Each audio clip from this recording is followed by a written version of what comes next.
Assalamualaikum warahmatullahi wabarakatuh. Perkenalkan, nama saya Siti Wijayanti. Saya dari kelas 1 AP1 dengan NIM 99.24020. Pada kesempatan kali ini saya akan menjawab dan menjelaskan pertanyaan untuk tugas agama Islam. Pembahasan kali ini tingkat 2 yang berjudul Bagaimana manusia bertuhan. Pertanyaan pertama, agar manusia kembali memiliki etika moral dan sentuhan manusiawi dalam kehidupannya, maka penguatan spiritual perlu dilakukan. Penguatan spiritual ini secara filosofis dikatakan sebagai penguatan visi ilahi, potensi bertuhan atau kebertuhanan. Untuk mencapai visi ilahi yang kokoh diperlukan proses pengaktualisasian akhlak Tuhan yang ada dalam diri setiap manusia. Lalu, apa yang harus dilakukan oleh manusia jika ia memiliki visi ilahi yang kokoh? Nah, jawabannya itu, untuk mencapai visi ilahi yang kokoh, manusia perlu melakukan proses pengaktualisasian akhlak Tuhan yang ada dalam diri mereka.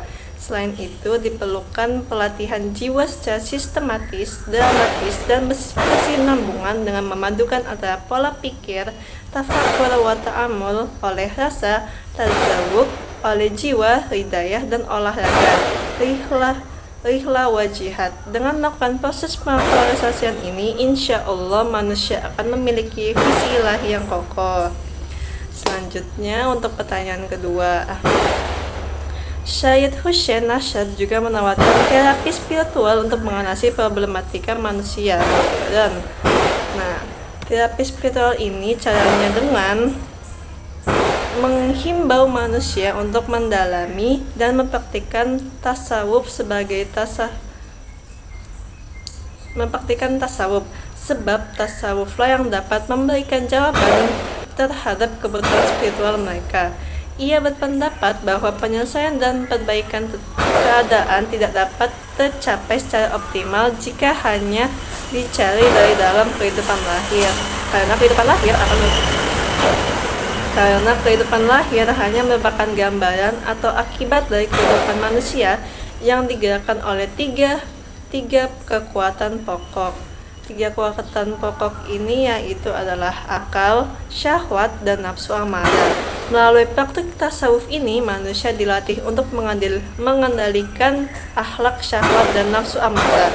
Tasawuf juga melatih manusia untuk mengedepankan makna dan visi ilahi dalam kehidupan.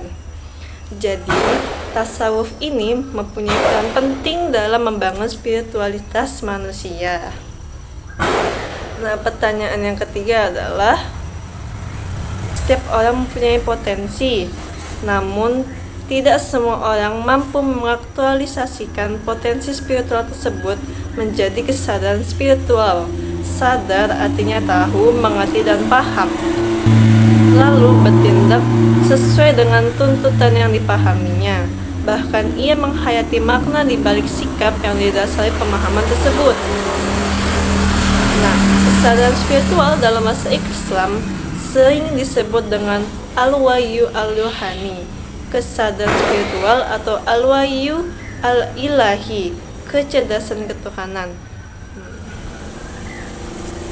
Mengapa kesadaran spiritual disamakan dengan kesadaran ketuhanan?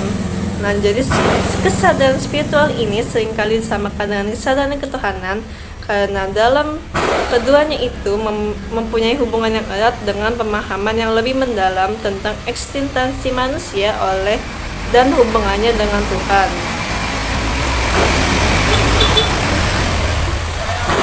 Kesadaran spiritual ini mengacu pada pemahaman yang mendalam tentang aspek batin dalam jiwa manusia, sedangkan aspek ketuhanan mengarah kepada pemahaman tentang keberadaan Tuhan dan bagaimana Tuhan berinteraksi dengan makhluknya. Jadi kesadaran spiritual, kesadaran rohani, dan kesadaran ketuhanan disamakan karena kesadaran ini ialah pemahaman dilandasi dengan pemaknaan mendalam tentang ketentuan Tuhan dalam alam semesta, wahyu sebagai inspirasi universal, dan malaikat sebagai energi kebenaran dan kebaikan. Nah, orang-orang yang memiliki kesadaran spiritual adalah orang-orang yang selalu berada dalam kondisi terhubung dengan Tuhan, yaitu orang-orang yang demikian mampu menghasilkan karya kreatif dalam berbagai bidang kehidupan karena perpaduan antara upaya suci manusia dan inspirasi ilahi. Oke, pertanyaan selanjutnya.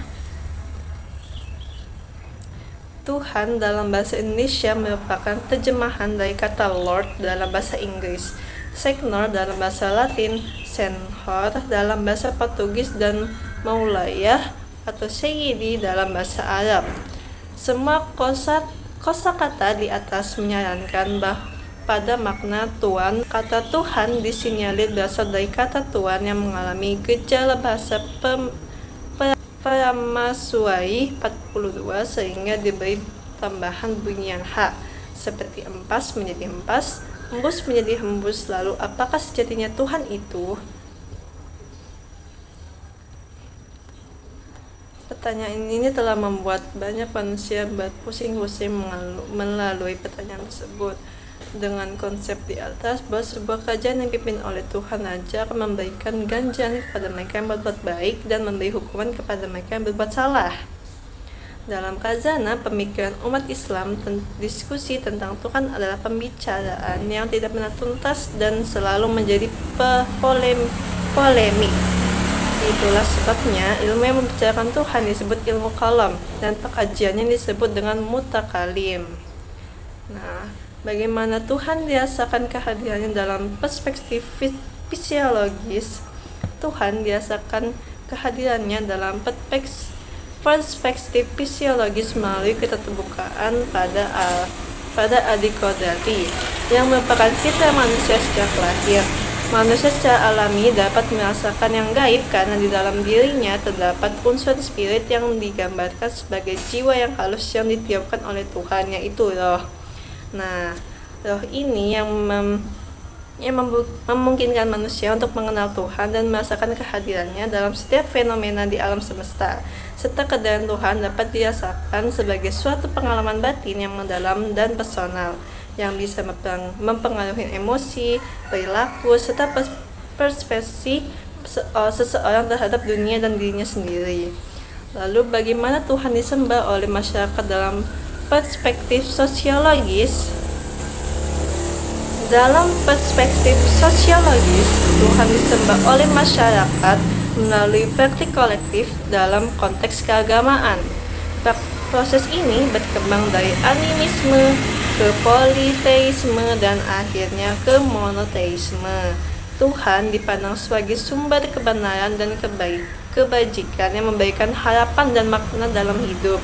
Masyarakat mengaitkan pemahaman tentang Tuhan dengan nilai-nilai moral dan norma agama yang berfungsi sebagai determinan dalam membangun karakter individu dan kolektif.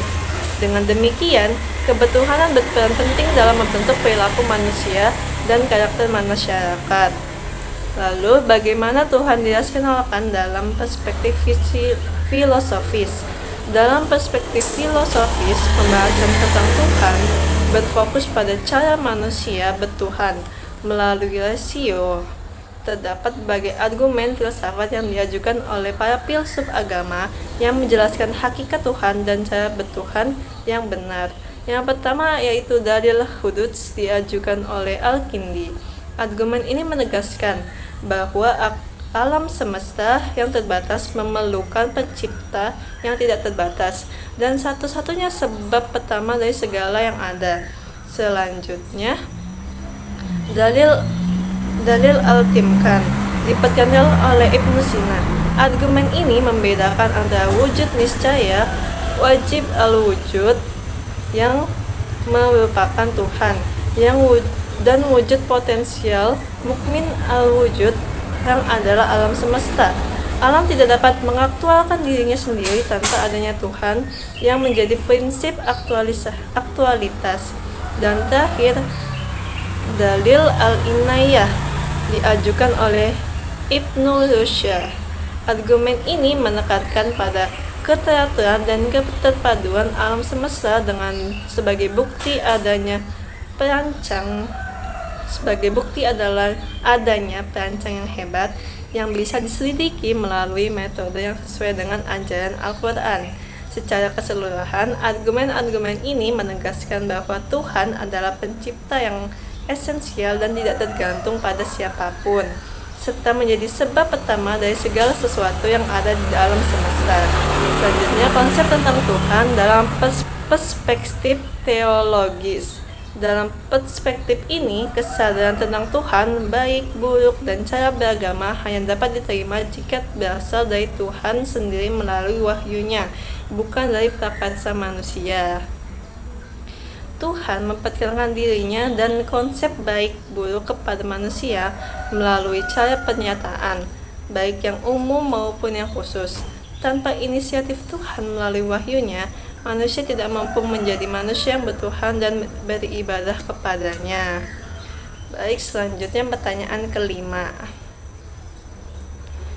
Apa yang dimaksud dengan tajaliyat Tuhan? Tajaliyat Tuhan adalah manifestasi-manifestasi Tuhan di alam semesta yang merupakan bentuk pengikatan, pembatasan, dan transmutasi yang dilakukan Tuhan agar manusia dapat menangkap sinyal dan gelombang ketuhanan. Dengan demikian, keyakinan dan perspektif kognitif manusia terhadap penampakan tajaliyat dari dirinya.